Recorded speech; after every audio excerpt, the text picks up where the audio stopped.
So what are some of the risks of like full anesthesia? Anytime an animal is put under a general anesthetic, there's a risk of the animal being so anesthetized that the heart rate slows way down, their blood pressure drops too low, and they can go into a cardiac arrest and die. Because they are anesthetized and their respiratory secretions are not being cleared from their lungs normally.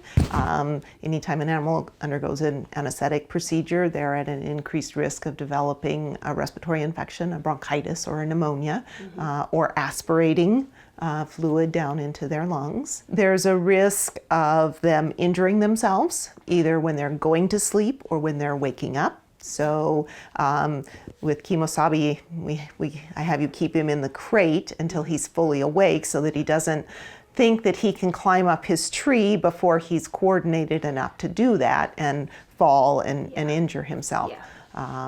So injury to themselves when they are uncoordinated would be a risk. You can have individuals that will have an excitement reaction as opposed to being sedated, and again, be crashing around uncoordinated and not all there and injure themselves or someone else that way. There are anesthetic protocols that are published that people have worked out for different animals, but when dealing with your animals, it's not as well documented as dealing with a cat or a dog. So for Kemosabe, we used anesthetic protocols that were for rodents, for large rodents, but because he's not a species that you anesthetize all the time, it's a little bit more worrisome. I tend to be more conservative about which drugs I would pick.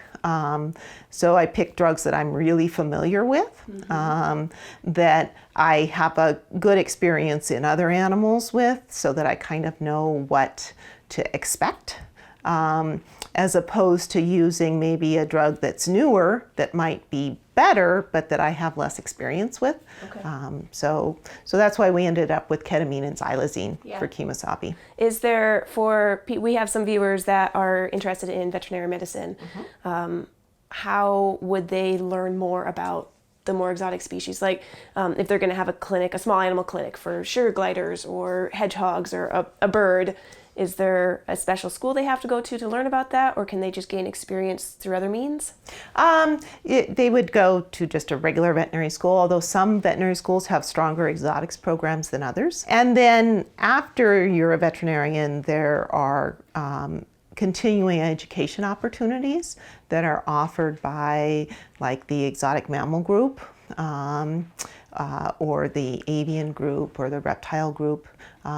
There's an association for exotic mammal veterinarians, and there's a zoo animal association.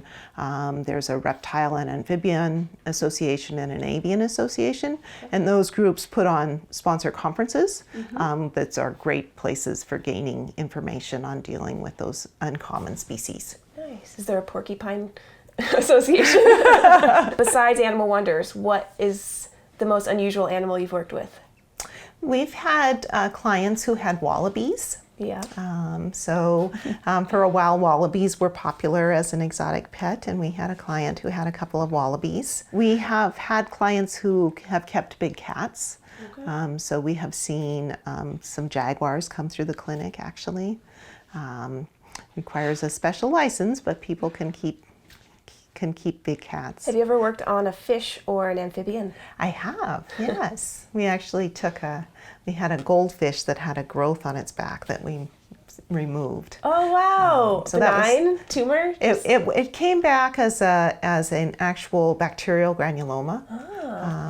And it didn't come back after we took it off. And it lived afterwards? And it lived, yep. It survived surgery. Yeah. Wow, that's amazing. Underwater surgery, or was the little area above water and then you set up a system where you have water that has an anesthetic agent in it that you run over the fish's gills. Okay. So we rigged up a system where we had water that was so we had oxygen going into our water, so our water was well oxygenated, and then we could add in an anesthetic agent, and then we ran that over the fish's gills, and then you just position the fish in a little flat dish that he was kind of tipped on it because the growth was on his back by his dorsal fin.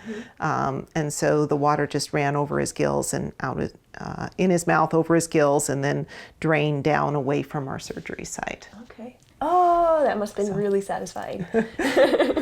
Wow. Oh, it's amazing. Should we check on Kemosabe? We should. Okay. See if he's decided to go to sleep for us.